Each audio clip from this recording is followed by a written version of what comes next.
नमस्ते, मैं दिव्य लोक कथा से बोल रही हूँ। आज हम जानेंगे एक अद्भुत और रहस्यमयी सत्य।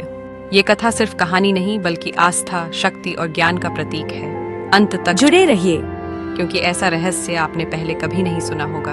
अगर आप भी सनातन धर्म की गहराई में डूबना चाहते हैं तो हमारे चैनल दिव्य लोक कथा को अभी सब्सक्राइब कीजिए। हर दिन एक नई कथा, एक नया रहस्य।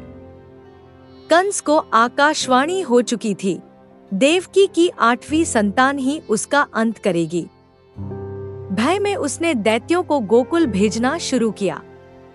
उनमें सबसे धूर्त थी पुतना, जो नवजातों को विष पिलाकर मार देती थी। उसने योगमाया से सुंदर स्त्री का रूप धरा, चेहरे पर ममता, मन में हत्या। सुबह से पहले का समय था, गोकुल शांत था। पुतना जब गलियों से गुजरी, ग्वालिनें उसे देवी सी समझकर निहारी रहीं। उसके कदम सीधे नंद बाबा के घर की ओर बढ़े। गृहद्वार पर उसने ऐसी मुस्कान रखी कि यशोदारोहिणी का मन पिघल गया। आइए माता, बालक का दर्शन करिए। छल बिना रोके भीतर पहुंच गया। पुतना ने अपने स्तनों पर तीव्र विष लगाया था। इरादा साफ, दूध की आड़ में प्राण हर लेना। वह शिशु कृष्ण को उठाकर कक्ष के कोने में ले गई। बालक सब समझ रहे थे, पर आंखें बंद रहीं, जैसे कह रहे हों, अपराधी भी यदि मांसा रूप लेकर आए तो पहले करुणा फिर न्याय। जैसे ही कृष्ण ने स्तन पकड़ा, वे केवल दूध नहीं पी रहे थे, जहर और अहं दोनों खींच रहे थे। पुतना के चेहरे का सौंदर्य मिटा, वह मूल राक्षसी रूप में आ गई, भीषण, विशाल, भयानक। वह तड़प कर चीखी, छटपटाई और भारी वृक्ष की तरह धरती पर गिर पड़ी। गोकुल की धरती कांपी, पर शिशु की मुस्कान वैसी ही कोमल रही।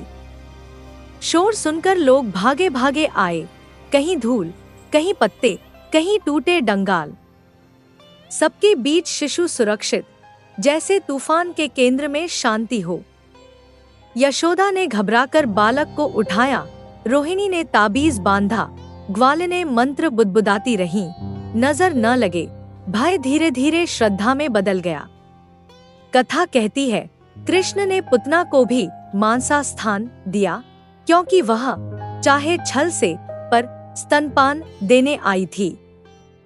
यह दैवी न्याय है, दुष्टता का अंत पर पालन के भाव का सम्मान। संदेश स्पष्ट, जो मेरे पास मातृत्व का अंश लेकर आता है, उसे मेरी करुणा से वंचित नहीं किया जाता। नंद बाबा यात्रा से लौट रहे थे। राह में लोगों से सुना, राक्षसी गिरी।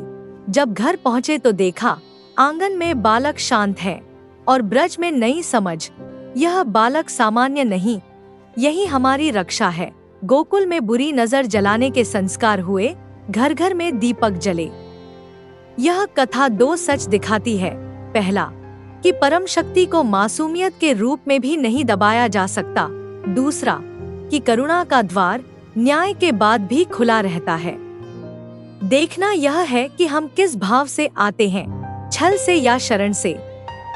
जब भी छल भय बनकर घर में घुसे, कृष्ण की यह लीला याद रखिए, वह शिशु जो विष को भी अमृत बना देता है। मन ही मन कहिए, गोविंदा, गोपाला, रक्षा करो, और घरों में करुणा का दीप जलाइए, क्योंकि जहाँ करुणा रहती है, वहाँ अधर्म का अंधेरा टिकता नहीं।